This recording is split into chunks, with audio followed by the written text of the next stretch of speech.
Cùng lê trong ta ghi nè bà cái bu nè chẳng lợi cùng lê trong ta ghi nè bà cái bu nè chẳng lợi chỉ riêng ta lê mà người ta là tôi và tôi chỉ riêng tôi là người ta bây giờ là có chỉ ra mi bì mà cả bây giờ là người nghe mình nan có rồi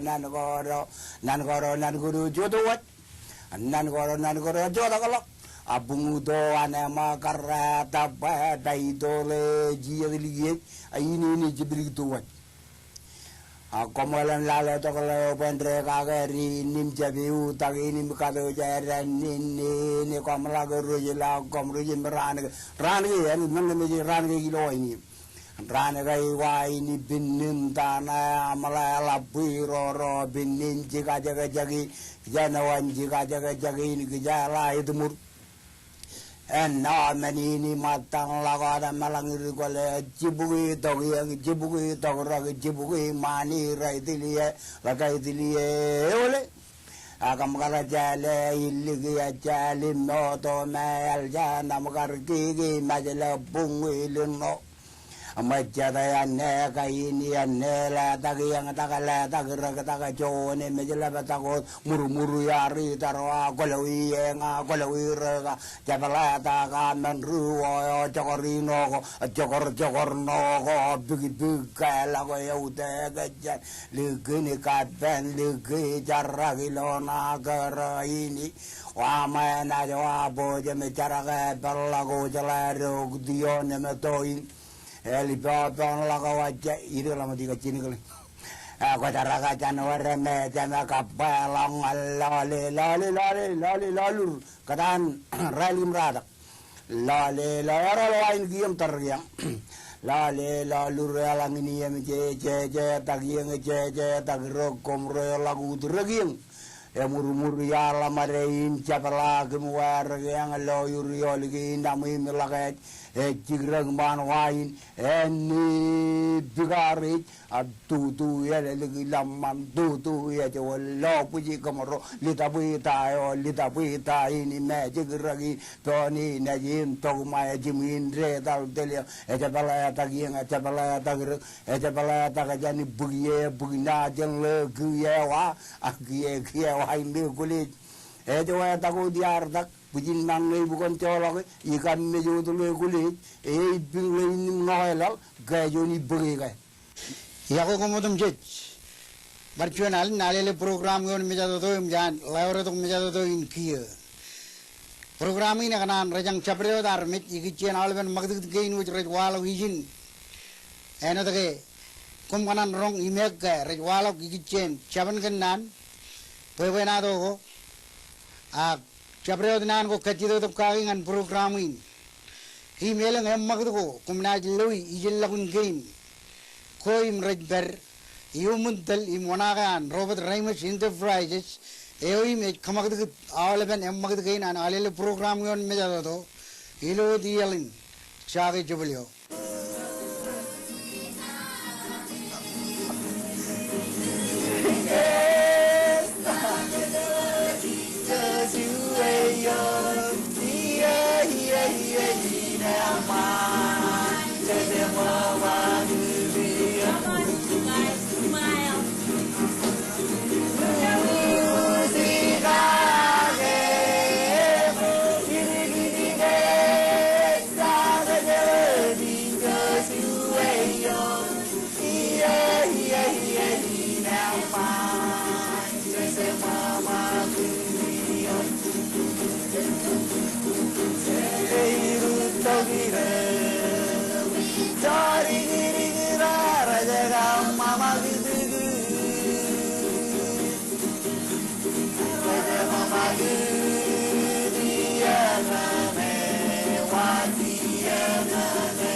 Johnny and a manganaro camolo larujani, Kachanaiver Maran Kuba Perenlu TV programming, and I charger one length, Ilu Chadin at Bodo John Lilangan, Eojana, Ipanron Kagi, Kurdukum, Karuani Nigudukum, and Durun TV go Nimika Joju, with George Law, 메잔드론 에모노노 이반드론 임 모가다젠 필그만 프로그램이 제나 감모를 리딩을 조르간 에오메 아르보도 못한 비자인 지아인 아니우드로 네지로지로 아일런 거까 조조 보이제노 알루제일로 자드닌 라니 em 제나 지노 필그만이니 이기첸 알레오잔 유도잔 엘립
jen berkamul magiudo anelibgen al chono rar pudu yen dren chiai nairan yut pojen ramaja ge mechado do loan kanu yinemana rugodin kaballangan kijang mechado do im janaj mag magdum bugjanjin emona man lo maglale jon kilin lada egali mejido jen alele museum arilu ailenge nar emigilin lada kalin eor chidam kalgo rejberigilin emilawan peba kalin eor pijan nan ejba lamurini narnganin rio emilo pijain eor annangin jon kara kaman nangin jon leri rero charbalilo pijain eor joniet tarane erutto ej ravi em luda kopan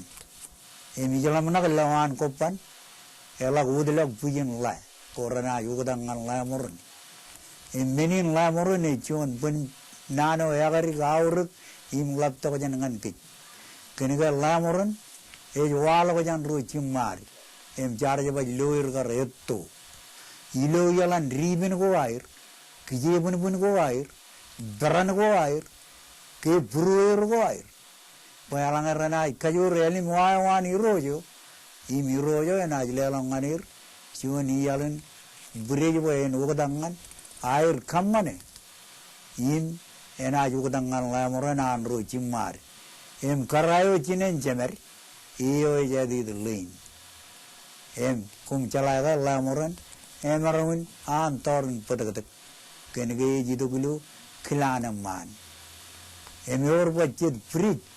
Kome ej udej negin karai imior ched prik ej ba udej ro negin amani e karangan pen gain cibulan cibutok lamurunin kabi juguner purejo me eban ukutak ilu manitewan eban par ukutak imiman padatak ebar pinum pan par ukutak e karangan mandin torun padatak em lamurun kajibarawe kajibaro em kaurgi pues chaban aje muagelo pues lamur newar chandro jibrim chimar rora ringdan kage kalibuni kaboje pues charaman ro nijirim jibir ligdak ilo air ninnin ilo lamorana andro chimair ewe palen engin awrugin lamorana nemja kono no kage kiya im chena dror ke mon man logodmak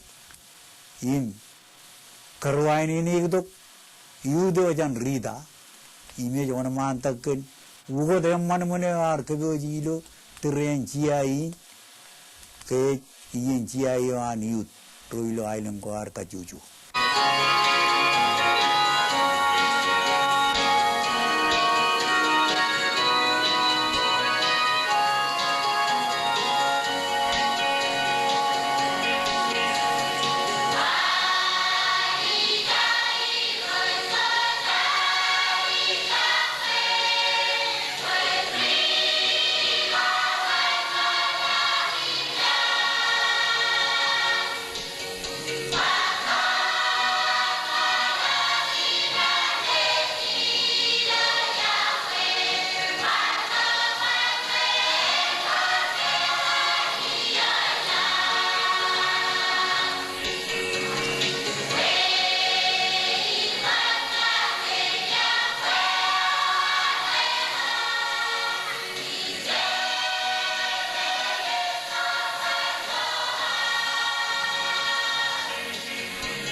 Jenuj bercumurmak lelakaru inan kamolol ngan yudawan rida kinalo yang manimrar ugode im kapallogi mejadu im tergage im tulegege ngan kiyu cumur ime jammanaru rongajage im bog melele ko ramman ilu ainigen ko ramman aldu tana bi im cebrainu egari gamman alo ami yang yut toilo rida per kamolol gam kencon kamolol elat imi mulalot ak Chena one man logo the more young mak. Keda to rebellion canigi. Kinchaman Ganano every hour. Our Yaman and Aru Chimor Coleman Logan Gage. Najiluan Katalang and Kajujilu. Tiudi. Chaban Ganani. A charger in Wallo and rebellion canigi. A John Chaban Ganano Ebotok. Melele Roman. I Agajago. Point go Ramani Lukamele Gagi. Nanar book. Chemene again, Jan Chaban Kananin. Chemen Kananin, Chemene in Manid Goar, Nur Goar, Kabel Goar, Im Shala Goar. Ewe, Umang project, Inaj Romajage, Chaban Kananin, Juchan, Rebellion Kangi Amless. Chaban Kananin Kieva Janganaru Romajage, Kada Kage, Chuyon Bang. Roin Nan, Akjilu, Red Kamele. Melele nanin. Chu e chudak yon ako chijala tain yon in mangon chuan armit. Elang aja kayu nanin eoim eboy an kam jagaru na loe melele kaprong jage chudak yon porang chuan armit.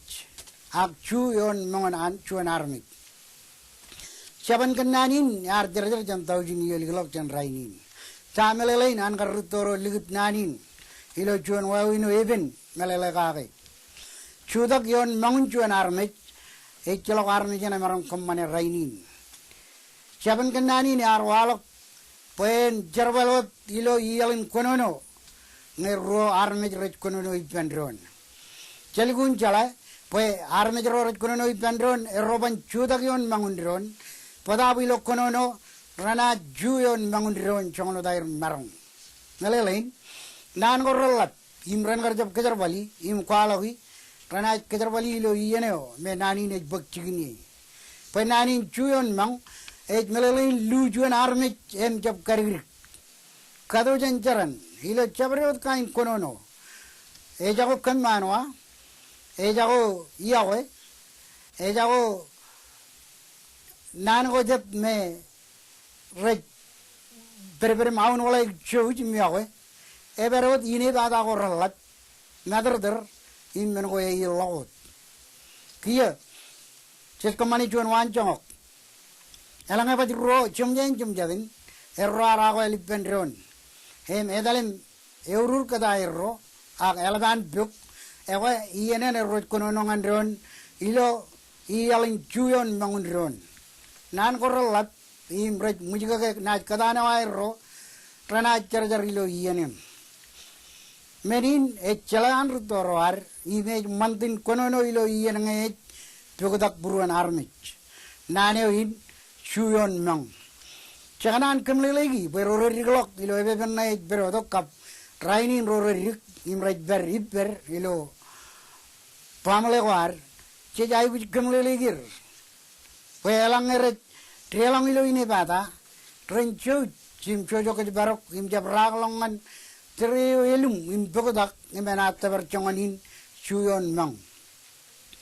Pecuan armi jamarang uncap kono no, tago ena juga tain ken armi jo cuan kaki, armi jo alaban rupuron ini bata, ena ekdu awalip nanjel longin nan ko rejakar beren kar walok, im ejakar beren kar kono no kaki ngan armi jo cuan keno dine bada ilo wawinin ekrangan chalan ritoro ar jechala pe marame ilo yawe kanmanwa kap nan ko jet chojim men ko yelagot trawleben mujugak ilo train roar me jerot chuyon mangondiron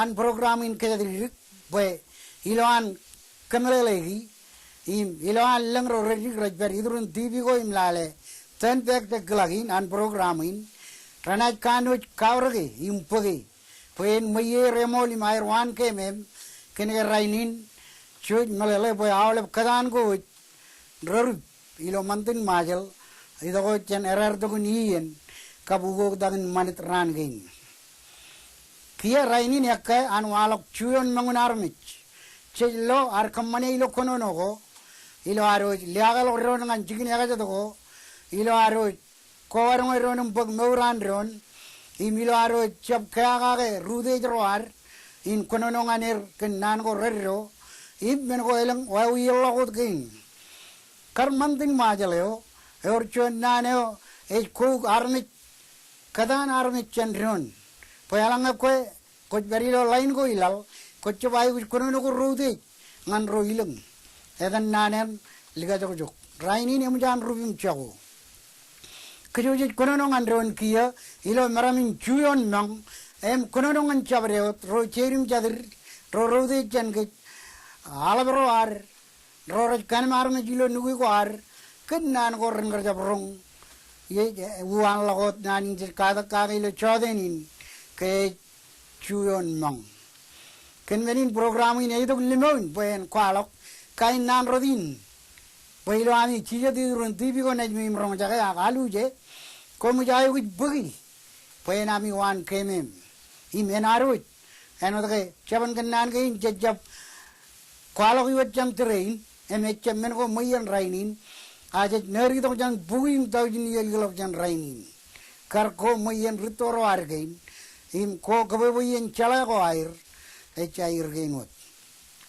Kenmenin alele program ilo TV ko ibalagan tiudin kan megaroin e rajanguk nganam pagnanin poen moyom chuyon mang kon kebimit poyalanga kona jini bada ipanro rortolo januk kono ngani rilo mera imen or chongok eno dam chala ko khotta chanro rudich komunjab toga ga ini bada wani urure no kje e memmagda no kdo go bangir ilo chirgo dien Kirigian rajaku, kamu jai kuch meami war, im kanu perilo kadamalat, merun kadamalat, im chala tayo kuch kamane, im kabajakin em magdangani, kap kabajakin pa, halangat jap, indem konaj konono ilo labul chuyon bang, im maramin nani na tarangayuk, im kojamin erretium, ak nan guru jiriyo jalo jalong, ewa am deve, ak kevimit. Pues ali lihat rajang yuk, pues long yum, enaj mani yuk jualian, alang aku cap, pues jerak, im kalmal lo jan, tahu win konono. Nan koro jiyo jelok, ranjap letarang im lajur, kan jongo ko beri, kan marong yam. Engin nano cuci kar kanan rong jake, im program ini agar keboji, ngan jodohin rainin, nan nei kanan ber LG moda jana rel jani, ngan rori galap dada, nan yowin Chuyon mang, melain kono nongan chuyon armi jikan nan ko rero im heno nonga kor chudak yon mangun. O roro alo jilo chode ni meraja kap rong jaga nanin, chow im elo jani im jab kono no enot. Pues nan ko chalor im lamna ko ilo burwer raja ibu jerreo ilo iyalun kono no im chow jingan ron im yawe pondijan na aro jilo majelin. Yawe lama agajiri ran. Idire angaran kamolol kanigi kena caban gannana ar pokdang logo yoro ga gi lutrin pojen pagar chemenei in mor go ari na kada jane age chailu tren chiai not an yudrein not chenaj mak em magdim lalem kalim jaglang mak yudo go jan ailingin ujai kena ale or pokdok in likai maja jaga ge ilu tren chiai an yudrein not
Chena chumul lelawar nanin kamulu liudo jan ujai. Imna onamalangan pevana da arilu kiyo. Akpadab chena kodami kit im lelamak.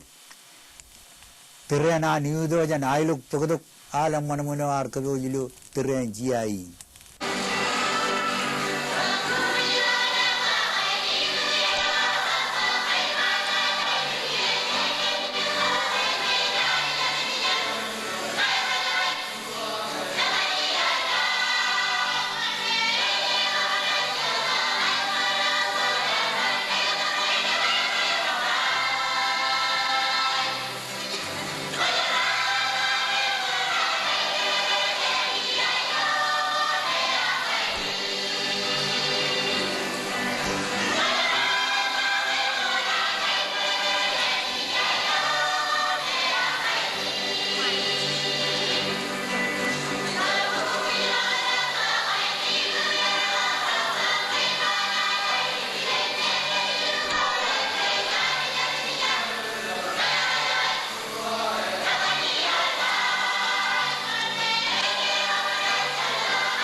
Ajrivan yenarang inam gilu choding in ranini.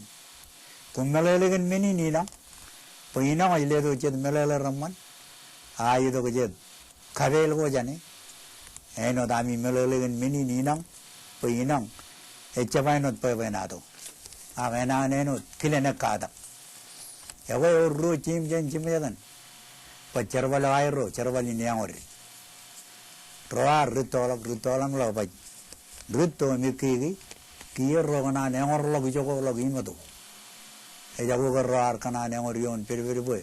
Ro rito log nga neor logi joko imadu. Emo lo rito. Ejino lo bebe ngani ro. Eva yola jadi emman nga janro mo ko linok ilo train pochoro baj ligao mikiri. A choro mo ko gajeo. Dig madodak. Po janron lale. Ikaralak lak cilik ijaga remilalak. Ada molge cerona mga imon gan per mayangat. Kayangin cerona ang lalap. Pecero periola giyo. Kejero pek cangakana rajba lewanawan. Rojino cicuda giwan yon nangi yero. Kiyo edan cangakan rajba lewanawan. Jangan ngejim, ibinim, kian lamanak. Ewa rajana dan lewanawan. Kian lewer iriga baglo. Cerona jebaj. Inang aide. Payawanadon, kamagun kain yang rodo cerona jebaj yang rekake. Oh, elang kain yang or. Ijoga yang or jena cerona cino yang rekake. Ceroi kamanaru ne angori. Emelang itu bro go arro. Ewe ceroi na angori. Emma inai bajilan jojo a lo gijio. Akwe ijaje ya kona jojo a mui. Ceroi na cibil jan ronem. Jojo arro jan ronem ceroi lale. Udo etari jan ko arro. Ciru Kamane jonaro ay duir in yang orkiya. kia leo eriga ai jogo kona moda kona jino kamantuk iya kejan uyam jino jan eringan eruto awale berani cara kona ro koyo kona jino kejarabal wana waro kumgana ilale am gina winin karag ligita kana iba wawin nurin mane korana walo gigichen ramari chim jaden rin tawana walo emoji chi poda leo erudo eruji migole idirane pa giye webe talan jangla koran nem rigalan ena jamana ru tu lagon pegene ge ranna emralan ibi bijula u kanaro konlen aanan jino epadang man giro emoji leriga ba ingale kojmol ilam pagwayon ana na mit pa pinjak lawat kamin parana le iruto kelakun moyo yumero kelak ilon lak kelem jebla yon kelem kedalam no jabgonan kedangen ketak kanyen kabilim pues arineno ru chujuwi chitulok emalangena ikedu yo kwe echapaman lulam na kon ayamono buen ketak yemoi ngol yunum lo binjang mejang lo jadan yegadulam ketak mula gayong wan kilo jadan echaplan nga giyong jinu kodlok igijan uyan ilawan kergerai jinu lamujan muiru lamujlaltak wo gilgilio yanene jodok wo mechakudu yanene jodok wo egmuyo yanene jodok egum nao yanene jodok bulago yanene jodok edale mada oleven yuko konan le erit emujan umari longan lawan mu monem ketalokagi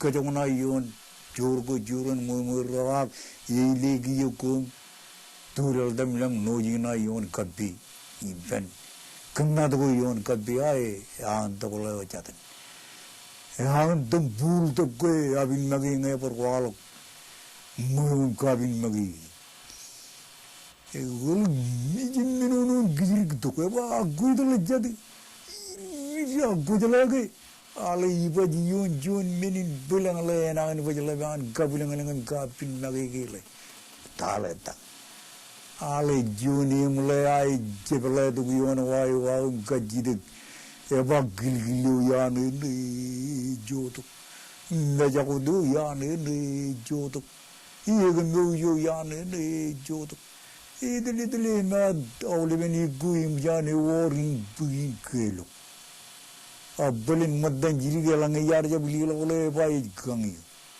ingai lugun mijab idogun moyen eba risale nang ni jelo do menagane mijagi lelo ko jibila ge menagane mijagi mi jelo do jana mijagi ngji ko baramman kon kadi ko kon jelo menene jiyel armi kon kadi kani kattebar narong anjo yon menagane riyuin ko kure egoi japa jelen kelok ayagele ma medolong annamo kelokon medolok bunyebeo medolong kuala uling tak lo jadan ni jeri lo kodam lalan kuala uling tak na yon bogom jar kajitolok mejan uyo janani rilokon ini mujai binjak dugi bin uyo kotan ngen ede tuk igna ilongan yebeo edel rolling bugitakan ajari kelokagi mira ola jadu tenggemenangi iga gejeruk jerong mangan kajar lagu injiliran orang lewat jalan lamnak le ini tuh bagi lama kaini ko kona awal ben kaini ko kona le kijagi le ta kain armi jurut kaya awal ben ko irgal adi jigi ni ko ka ichala ujan awal ben ko rairi pulagui Jawi mejui, kali mejuko, naui, kili awli beri jalan jone joku jani mereka giri. Yole, kiai na imu kaman kagale na imui. Pue ibu abritan mo jepla itu giri. Anjingin mo agina abin magi ijep kanu mejagi. Kiai na imu jelo Gor John Mang na ilu rama juyan. John Mang dia tu ina dan korna ijan. Dia itu dalam ina dan korre. Imui. Yang kata malah muyuro. Kejuta. Yang maru tu lu jeng lu menukar tu belum irgin malang gor. John Mang na iraman drama juyo. John ayo kor Mang na ilu drama juyo Johnem. Ilam rom mga gi. Jibonda gijongo igri. Ewala jadi ye. Konjab kaja kore. Boye. Era kutu man. Jero jaji wadana libu bodo konjab lulu mancet. Akon len bugiberin. Lulu jaga aro cerbalin. Kaman tu kijero ke ja. Pedalo. Ewa inga. Ilok. Ayo berceboyong ilan. Ana mulai dan uyan jarang pugiling tak kena yon wai pugiling tak mit kamera mulut gona naga lagi ritok muyui liga jebla letak apa muyui dukun muyui jebla letak Never mula mai na dukun toruk cuma na dukun redak dia. Ibu je pula tak kau jar hari jar mimi cakap cakap betul. Kalau kejar ler mau lebol tak kalau kejar biji ring tak kalim cakap dukun yang ni jatuh yang ni dukun mau lamar kijaman lel dukun ani biji ketan mene. Puji ani biji ketan keliblik. Kijamoy jino, elo berrol kan, drama jabur juan, kijamoy elo berjar, hari tapi dukun boleh, kijamoy elo bak, puji pak, jauh Arabin mereka, jino hidungin puling, bak rala marah, iba juk beru di bed, ani miji ketane, jej, jino gili yana jodoh. Ingin menuju yang ini jodoh. Are wari aku lagi nat. Jebel dulu lagi juga iri jangan lo jangan kelim jaga rodem. Keningal getak yang tangan. Juga iri gitu gajah umum na yung juran. Jangan dia colokan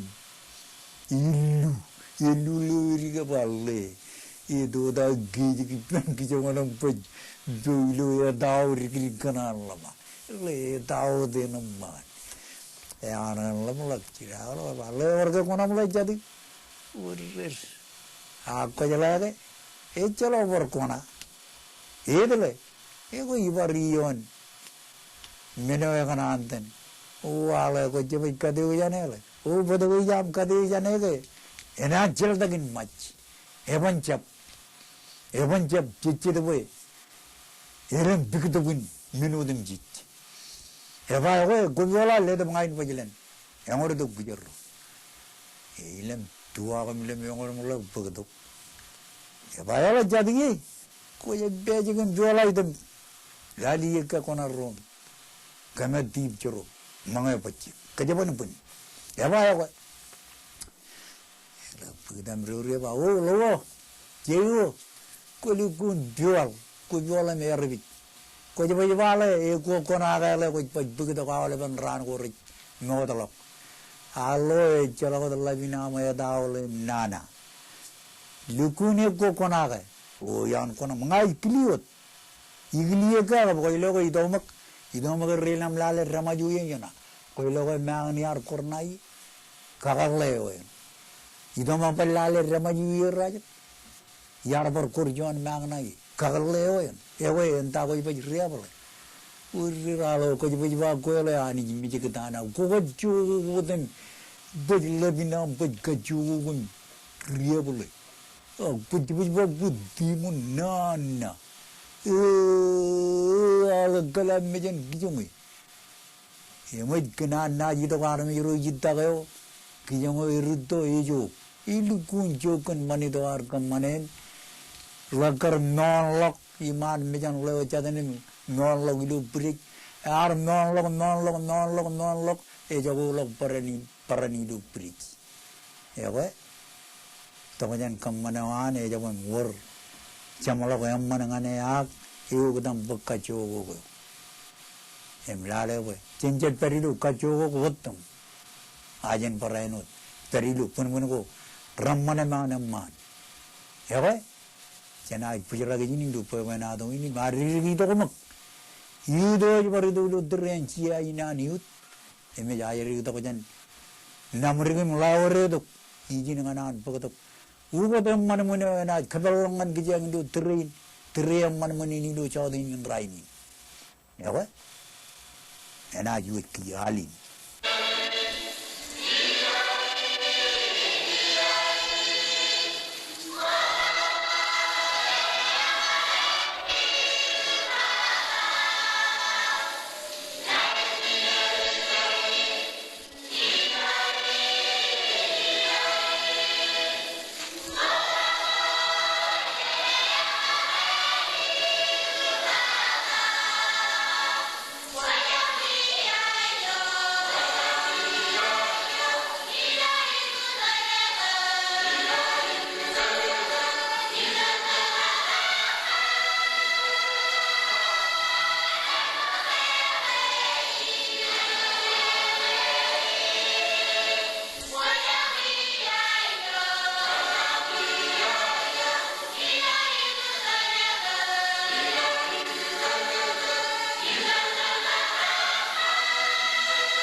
Iyan kamolo lido jan namri kenalam man munjuana ar bogdem ligjar gion mejado dona yar ak chena yon man logon mak inna bogdong mak jon bijajan kolak chenawan jogun de purum pen charjari malika region iman mejar ilu chodin in raini bijai nei kwalak keur jon pege ilu ailing in ligit edan pegein chulel pegein ejadrika na to jan pege ko jit ilu ailing ko jit padap komi re ro lo lamarin joni gi jen murmur ga edan le naruto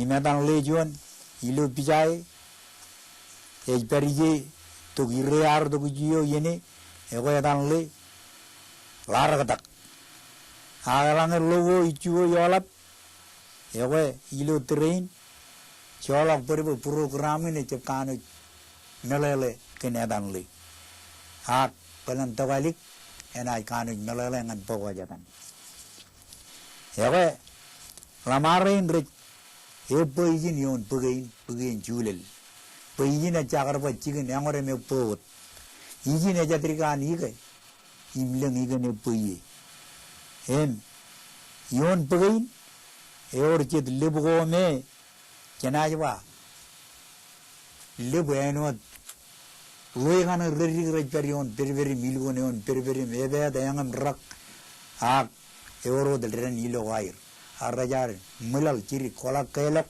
ilawan chon lip ewe dran ever ilugum ewe ejitem pede elankai ni galla bilawan lugin em irgein ijo la marin de jangur yegein em kanu mum ganan leng egin pegene per ilo ailing in ligiet char ilik iem ijo me per iem ewe pegein eor chon pa rojan chan rutoro eto emegari pa jaur ina khaballa kiye bejan rong jaga ejaba gagilen mogno no ek bujabat ta rijule na le rongrik yengi nale me ag roro me rojan pegain ag chanai khodamui ki chan pegain kiye chanai par pogdom chon al chan yudo jan lora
Sejelawan nanin kamolo liudo jan lora ken alam mana muna airi mar cari meja dudui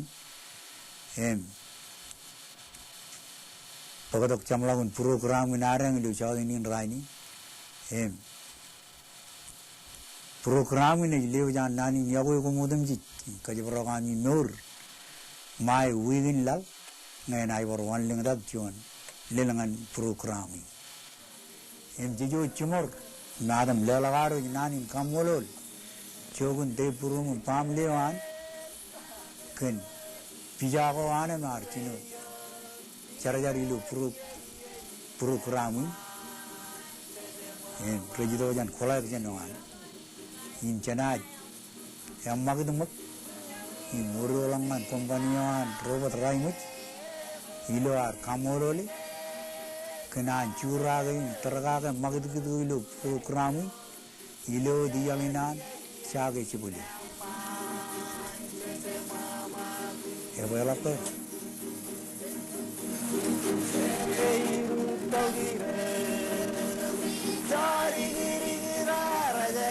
mama